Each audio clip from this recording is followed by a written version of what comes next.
Amanda Decker in for Mike Mickle. Welcome to INN News. We begin with another downgrade by Standard & Poor's. S&P lowering the credit ratings of mortgage giants Fannie Mae and Freddie Mac. This on the heels of the S&P downgrading the U.S. credit rating this past Friday. Right now, this has investors going wild in a sell-off that's causing stocks to tumble. And there is plenty of finger-pointing going on. Many Republicans blame the president. Some Democrats are blaming the GOP-controlled House and even the Tea Party. The fact of the matter is that this is essentially a Tea Party downgrade. The Tea Party brought us to the brink of a default. And by the way, you said before, well, the president said this wouldn't. If we had defaulted on our debt, the consequences would have been dramatic and lasting. Well, if we'd listened to the Tea Party, we'd have $4 trillion reductions in debt over time and not been downgraded. Now, the Tea Party has come to Washington talking about reducing spending. Thank God they're here. Those with Standard & Poor's blame politics for the U.S. getting into this mess and say all of the signs were always there. You know, we gave a negative outlook to the U.S. government's rating in April 18th of this year, indicating a 1 in 3 chance of a downgrade over a 6 to 24-month time horizon. On the 14th of July, we went to Credit Watch negative, indicating a 1 in 2 chance at least of a downgrade over the next 90 days. And, you know, we've been clear in our analysis and where our concerns are, which are on the political side and on the fiscal side. So I don't think anyone really could be taken by surprise by the action that we took.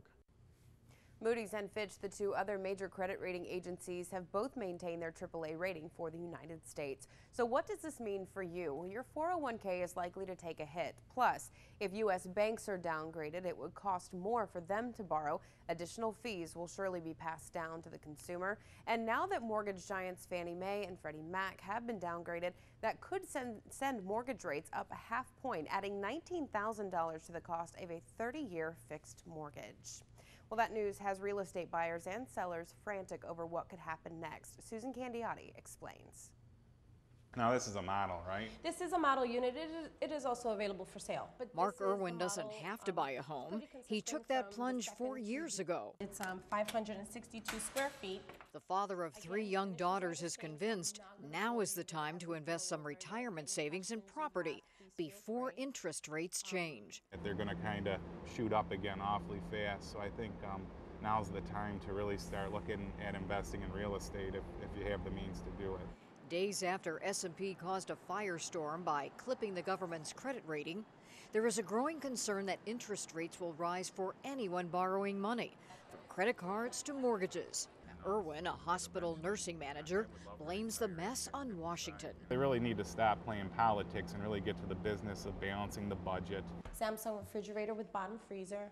Irwin's not waiting around for that. He's ready to write a check. But with housing sales barely moving nationwide, the market's holding its breath for what's to come. People will still move forward and purchase if they are comfortable and confident with what they're purchasing. And I think that others who aren't quite there yet or on the fence might, have this as an excuse to stay on the fence. Keeping Irwin off the fence, breathtakingly low mortgage rates, just over 4% on a 30-year fixed. What I hope is that the United States, the leaders, will come out of this looking, saying we don't have our forgive my French, crap together, and hopefully we'll be able to eventually achieve that AAA credit rating again. Because since we're so further removed, you actually get the whole panoramic. It's just gorgeous. This view is stunning. The housing outlook, not quite as clear. Treasury Secretary Timothy Geithner is staying put. President Obama asked Geithner to stay on, and he decided to do so. Geithner had signaled that he was ready to leave his position after an agreement was reached with the debt ceiling. Tens of thousands of Verizon workers are asking, "Can you hear me now?" as they strike. Phil Doherty tells us what they're asking for as he gets back to business. About 45,000 Verizon workers walked off the job yesterday, making this the first strike at the company in 11 years. Negotiators failed to reach agreement on a new contract. The Communications Workers of America, the CWA, represents most union members there. At issue, healthcare and pensions. General Motors has topped Toyota in the first 6 months of the year to become the world's largest automaker after the March earthquake and tsunami disrupted production in Japan. GM sales rose nearly 9% for the period ending June 30th. selling more than 4.5 million vehicles. Second-ranked Volkswagen sold just over 4 million, and Toyota 3.7.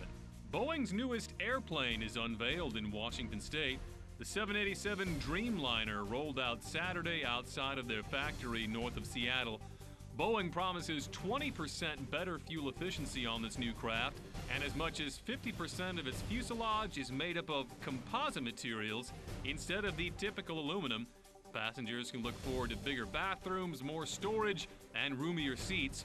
Boeing has taken more than 800 orders for this Dreamliner. That's a record number for a Boeing plane still in development. Its price tag? $200 million. For Back to Business, I'm Phil Doherty.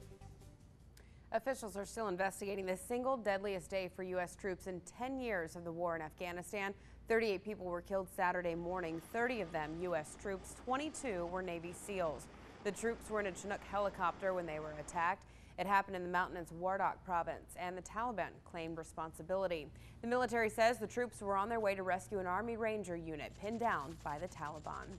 And 30-year-old Sergeant Patrick Hamburger of Grand Island, Nebraska was one of those killed. Friends and family are mourning his death tonight. Clark Young has their story from our affiliate KPTM.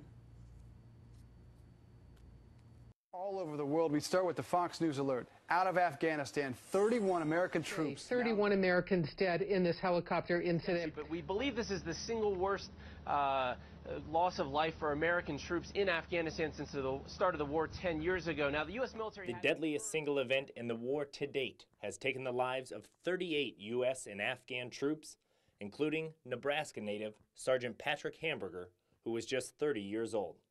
He sent me an email the day before, and he told me, he said, please don't worry about me. He said that's the last thing that he wants me to do. Sergeant Hamburger went to school here at Lincoln Southeast High School, and upon graduating, he enlisted in the Army at just 18 years old. He said just to know that he's doing everything in his power to be safe and to make it home in one piece, and that he loves me and he loves his girls, and he knows that I need him back home. Sergeant Hamburger now leaves behind his 2-year-old daughter and had recently bought a new home and was set to marry his fiancée after his tour in Afghanistan. My 2-year-old, she's 2. She just knows that everybody's unhappy, and my 13-year-old is absolutely devastated. She can't stop crying. It hurts all of us. It's very hard, and it's something that I never thought would ever happen to us. Clark Young reporting for INN News.